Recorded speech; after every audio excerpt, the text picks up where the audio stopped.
With the release of the absolutely massive The Legend of Zelda, Tears of the Kingdom, I know I have to create a few videos about some of the standout features in this entry, looking specifically at crazy creations, funny moments, and the focus today, shrines. For this specific one, I want to look at the top 10 hardest of the game, going over exactly why they deserve to be on this list, and some of the different and complex ways you can complete them. Oh yeah, by the way, there are obviously some spoilers, but thankfully they aren't intrinsically tied to the story. And also, my name is Copycat, and if you haven't yet, then please subscribe to my channel, hitting that bell to stay notified when I upload new videos. Coming in at number 10 are the shard-based ones, where you have to bring those glowing stones to the entrance of the shrines to trigger them to appear, some of which can be quite difficult, so I'll go through the ones that gave me the most trouble. One obvious one is the Nutak Shrine, where the shard is located within a gigantic sphere, needing to move an even smaller, uncooperative sphere inside to control where the opening is. Once you ensure that the opening is aligning to where you need to go, you need to use the pre-made spring device staked in the ground to shoot the shard onto the island. This actually is really tough, and many times I messed up, either by accidentally destroying the spring, or missing and having it fall into the void. Another one I actually messed up a few times on is the Ukujisi Shrine, needing to create a flying machine to get the shard from point A to point B. I think at first I may have made too powerful of a machine, as I completely missed the island a few times, where I actually had to restart all the way from the beginning. The final one I want to mention is the Mayam Shrine, located in the North Hyrule skies. Talking about this only because you have to face off against the Flux construct to even get the shard in the first place.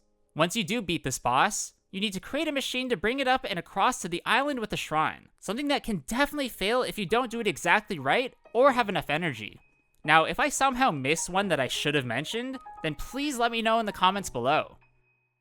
In the number 9 spot in this video, I want to look at a few unique shrines that all use your recall ability in some way that can be somewhat complex. Where here, I think it's a good idea to start with one called Ekachiu, found near the entrance of the Great Hyrule Forest. This one really pushes this Pure Pad ability to its limits, needing to use it and Alter Hand to ride on the top of blocks and progress to the next rooms. It really is though the last area that took me the longest to figure out, as I ended up placing the block down, then removing it, going then to the launcher and using recall on the block so it blasts me up in the air. Another shrine that caused me to have to really think about this ability is called Kara Hatag, incorporating fire into the mix this time. At one point within it, you'll encounter a puzzle where if you trigger the weighted switch, then the floor will drop, but also 3 candles will ascend from the ceiling that you need to light. At first I was a bit confused as there really didn't seem to be anything heavy enough to weigh down the switch.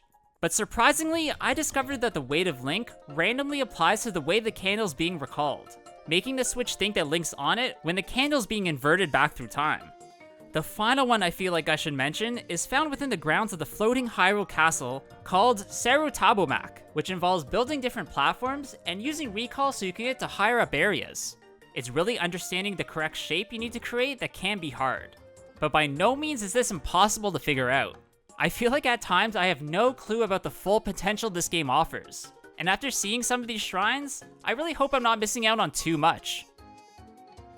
One I had trouble with, as it possesses very unique mechanics, is the Makasura Shrine that's found within Kakariko Village, which is all centered around the strange upright devices. At first I had no clue exactly what their intended use was, but after some trial and a lot of error, I realized you can use them to catapult Link, allowing you to cross voids and get over certain walls. Me not understanding this device probably has something to do with it not being common at all within the game, so when I came across them without any tutorial, I must admit I did get a bit confused. Next up in the 7th spot, we're going to look at the Orochium Shrine, located near the Snowfield Stable in the Tabantha Tundra. Focusing on this one, only because the ball key is hidden in a spot that at first looks like there's no way to get to. Honestly, I searched for ages to find the key to this door, until I randomly decided to trigger the laser trap, which led me to a secret room. Here at its end, you'll find a chest with the key inside. Something that really isn't straightforward at all, as traditionally needing to fail to complete something isn't exactly what you'd expect. The Mayamat Shrine is at number 6 in this video, located along a cliffside in the Gerudo Highlands, here containing ball-based puzzles that can be a bit tricky to figure out. At first you're just given a gigantic metal ball that doesn't fit into the keyhole, meaning that it needs to be used to platform on to find the smaller one, at first having to place it in this receptacle, then ascend through it. Once you figure this out, and trust me, it took me longer than you'd think, you then need to suspend that bigger ball using Ultra Hand and extend it so you can actually attach it to the smaller one. You then need to bring your creation to the rail that leads to the ball receptacle, placing the smaller one in there to open the door, gaining the light of the blessing, and completing the shrine. At number 5, we're going to look at the Geocalm Shrine, found in the Poplar Foothills, where in this one you have to attach a series of platforms together to travel on top of rails. The first part is very simple, as you just have to combine 2 square platforms together and ride it all the way to the next area. After you create a bridge to get the chest, you need then to use pieces of that bridge to create almost guardrails for the next rail section so you don't slide off into the void. The final part is by far the hardest, as it takes a bit of trial and error to figure out exactly where to attach the positions of the pieces, mainly because there's a split in the rail and you need to ensure that everything is perfectly balanced. I really think this one might be more fun than hard, but either way, I had to include it to show you guys. Not only is the Kaiokugan Shrine hard due to its unique puzzles, but also it's located in a very hidden spot, needing to break a ton of boulders in a cave near the Forest of Spirits to even uncover it. Immediately when you enter this shrine, you'll notice a ton of ball receptacles on the ground with no clear indication, at least at first, of where to place each one to solve the puzzle. What you actually need to do is look at the ceiling to see the green seals located over the top of the holes, which then gives you your answer of where to place the balls. Honestly, I thought these markings were just random gibberish and nothing important, so using them in this odd way really did throw me off. One shrine that really did cause me a lot of problems is Tokarok, which can be discovered right by the wetland stables, with you needing to build different types of vehicles to bring them back to the goal hole. The first section is the simplest, as you just need to attach the ball on an already made vehicle and ride it across the lava pretty easily. Next, you come across a more difficult section where you have to create a contraption using a board and the wheels from the vehicle to bring the ball up a steep ramp. The best way I figured out how to complete this was by connecting the board to the slab as close to the wall as possible, then attaching the wheels so they were snug to the wall, and turning them on, which then will allow everything to climb upwards. Now, I'm not sure if you guys were in the same boat as me, no pun intended, but in the final boat making part, it made me rage a lot. Only because for some reason, I just couldn't space out the wheels correctly, and more often than not, my creation would break and I'd have to start from scratch. I guess it was pretty early in the game when I played through this, and after a while, I did figure out something, even if it looked absolutely hideous, but I definitely could see a ton of inexperienced players really struggling here.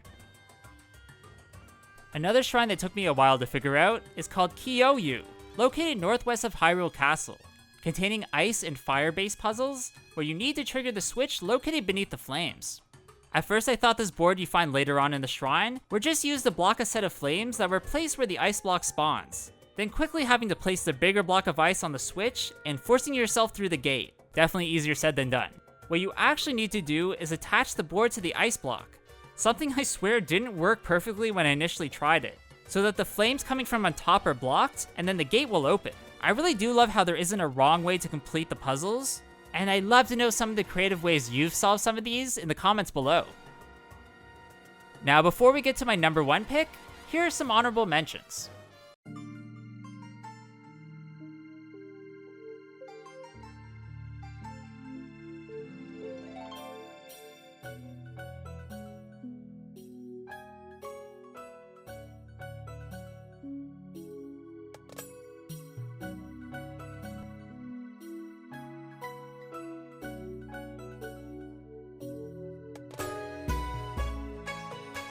By far, the one I found pretty much insane to complete is the Sifumin Proving Ground Shrine, where you're shed of all your items, armor, and weapons, given very basic ones to complete it.